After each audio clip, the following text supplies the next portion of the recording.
October महिन्याच्या शेवटच्या आठवड्यामध्ये आंदोलन आणि चळवळीत काम करणारे जे डावे आणि आंबेडकरवादी पक्ष संघटना आहेत त्या सर्व मिळून गोरगरीब झोपडपट्ट्यातील सर्व नागरिकांचे नागरी प्रश्न घेऊन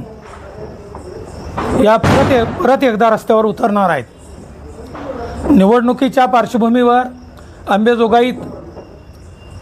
किमान दलित, मुस्लिम आणि ओबीसी हे 35,000 लोक आहेत, परंतु चर्चा होते कोणाची तर मोठमोठ्या धनदांडग्यांच्या अध्यक्षपदांची चर्चा होऊ लागलेली आहे। आमचं असं म्हणणं आहे, सत्तेचं संतुलन हे गरिबांच्या हातात, श्रमिकांच्या हातात, कष्ट करणाऱ्या मुस्लिमांच्या हातात, कष्ट करणाऱ्या दलितांच्या हातात, कष्ट करणाऱ्या ओबीसींच्या हातात ह्या अंबेजोगाईच्या सत्तेचं संतुलन आणण्यासाठी आम्ही या 4-8 दिवसामध्ये निश्चितपणानं फार मोठी ताकद रस्त्यावर ते उतरविणार आहोत आणि पहिली बैठक आम्ही येत्या शुक्रवारी लालनगरच्या लाल भूमीतून, संघर्षातून आणि आंदोलनातून जे लोक तयार झालेले आहेत त्या सर्वांना सोबत घेऊन या अंबेजोगाईत एक गरिबांचा तिसरा पर्याय आम्ही देणार आहोत। आणि तो नुसता पर्याय देणार नाहीत तर या लोकांना सोबत घेऊन नेमके प्रश्न आमचे काय आहेत, आमचे घर आमच्या नावावर लागले का नाहीत, आम्हाला पाणी का मिळत नाही, आम्हाला आमचे भोगवट्याचे मालकी हक्कात नावं अद्यापर्यंत का आले नाहीत, याला कोण जिम्मेदार आहे, हे प्रश्न आम्ही प्रशासनाला, सत्तेला आणि सत्ताधाऱ्यांना विचारल्याशिवाय राहणार नाहीत। आणि आंदोलनाशिवाय निवडणुका हे आम्हाला वाटतंय फोल आहेत आणि बिना आंदोलन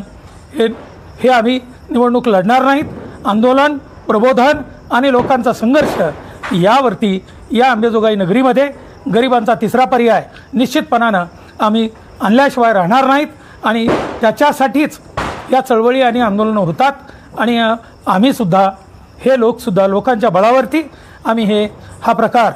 ही निवडणूक लढणार आहोत। आणि त्याच्यासाठी जनतेला आम्ही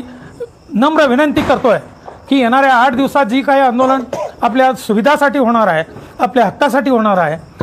त्याच्यासाठी आपण हजारोच्या संख्येनं अंबेजोगाईच्या रस्त्यावरती उतरावं आणि त्या आंदोलनाला साथ द्यावी। आणि आंदोलनातून निवडणुका लढताना तुम्हीच आमच्याकडे 10-5 रुपये द्या आणि तुम्हीच आमच्या निवडणुका हातामध्ये घ्या आणि या गावात जे काही वातावरण सुरू झालेलं आहे की आमच्याशिवाय तिसरं कुणी नाही,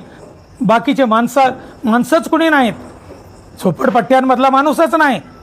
गोरगरिबांच्या वस्त्यामधला माणूसच नाही, आम्हीच फक्त धनदांडगे हे माणसाचा जन्म घेऊन आलोत आणि हे लोक फक्त आमचे गुलाम आहेत, गुलामांनी आम्हाला मतं द्यावेत। या प्रकारची जी या अंबेजोगाईमध्ये चाललेली जी काही दृष्टिकोन आहे तो दृष्टिकोन आम्ही हाणून पाडल्याशिवाय राहणार नाहीत।